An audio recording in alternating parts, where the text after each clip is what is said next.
बिस्मिल्लाहिर्रहमानिर्रहीम नहमदुहु व नुसल्ली अला रसूलिहिल करीम अम्मा बाद।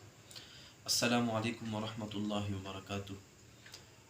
मुअज़्ज़ज़ मोहतरम सामिईन, इससे पहले मैंने एक तारुफ़ी नशिस्त आपके सामने पेश की थी, जिसमें मैंने ये कहा था कि मैं अपना एक पैगाम अपने अहले वतन और मुसलमान भाइयों के लिए खुसूसन देना चाहता हूँ।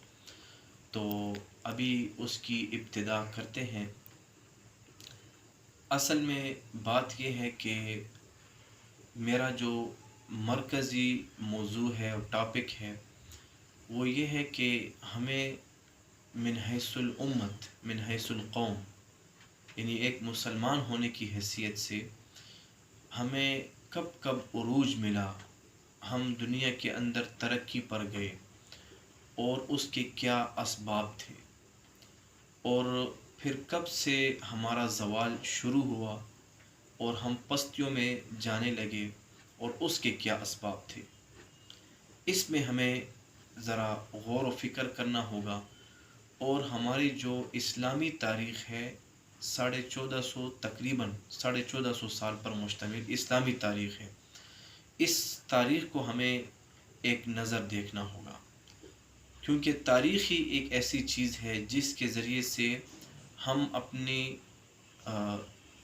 याद रफ्ता को, अपने वाक़यात को, अपने असलाफ़ को पहचान सकते हैं। तो मैं इंशाअल्लाह मुख्तसर अंदाज में आपके सामने तारीख़ी एतबार से मुसलमानों की उरूज और उसके असबाब ये भी रखूँगा, और जो मिन हैसुल उम्मत हमारी उम्मती मुस्लिमा जब पूरी उम्मत के एतबार से ज़वाल की तरफ गई, पस्तियों की तरफ गई, उसके असबाब आपके सामने रखूँगा। असल इस वक्त मेरा टॉपिक यही है। तो इसको समझने के लिए इंशाअल्लाह हम अल्लाह ताला से दुआ करते हैं कि अल्लाह ताला मुझे सही बात कहने की तौफीक अता फ़रमाए और सच बात कहने की तौफीक अता फ़रमाए। असल में हमारा जो इस्लामी तारीख़ की इब्तिदा है वो अहद रिसालत से शुरू हो जाता है।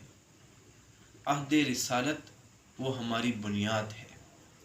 नबी करीम सल्लल्लाहु अलैहि वसल्लम का मुबारक ज़माना वो हमारी सबसे एक बड़ा नमूना है हमारी कामयाबी का। आप सब हज़रात को मालूम है कि अहद रिसालत से पहले जो ज़माना था उसको ज़माने जाहिलियत कहते हैं। ज़माने जाहिलियत की जो बातें, लोगों के रहन सहन का तरीक़ा और इख़लाक़ी अक़दार कितनी पस्त थी, और आपस में रहन सहन, आपस के मामलात, लड़ाई झगड़े और जहालत, ख़ास तौर पर जहालत कितनी ज़्यादा आम थी। ये ज़माने जाहिलियत की ख़ास और मोटी मोटी बातें हैं जो अक्सर हमारी तारीख़ इस्लाम की किताबों में, हमारे निसाब में भी दाखिल हैं। हमारे मैट्रिक की किताबों में या इंटर की किताबों में या इससे ऊपर लेवल की जो किताबें हैं उसमें, और हमारे दीनी मदारिस की किताबों में भी ये मौजू आता है, जिसमें किसी हद तक ये मालूम हो जाता है कि ज़माने जाहिलियत का क्या दस्तूर था रहन सहन का, वहाँ लोग किस तरीके से आपस में एक दूसरे के खून के प्यासे थे।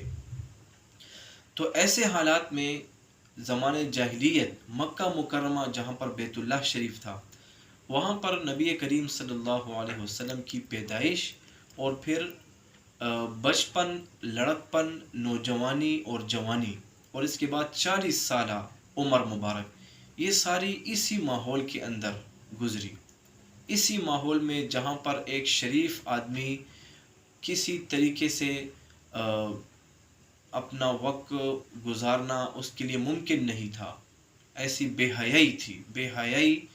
लेकिन ऐसे माहौल में रसूलुल्लाह सल्लल्लाहु अलैहि वसल्लम ने ऐसी पाकीज़ा और ऐसी उम्दा ज़िंदगी गुजारी कि सारे मक्का मुकरमा के लोग आप सल्लल्लाहु अलैहि वसल्लम को सादिकुल वादिल अमीन के नाम से जानते थे।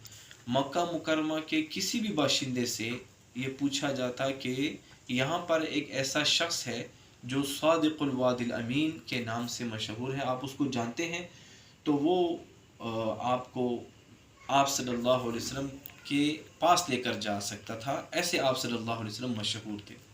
تو یہ ہماری اسلامی تاریخ کی ابتدا ہے، یہ جو مکی دور کا یہ ابتدائی دور ہے، نبوت ملنے کے بعد جو ابتدائی مکی دور ہے، یہ آپ صلی اللہ علیہ وسلم کی جو ساری 40 سالہ زندگی کا نچوڑ لوگوں کے سامنے تھا، یہ ہم سب کے لیے، پوری امت کے لیے ایک نمونہ ہے۔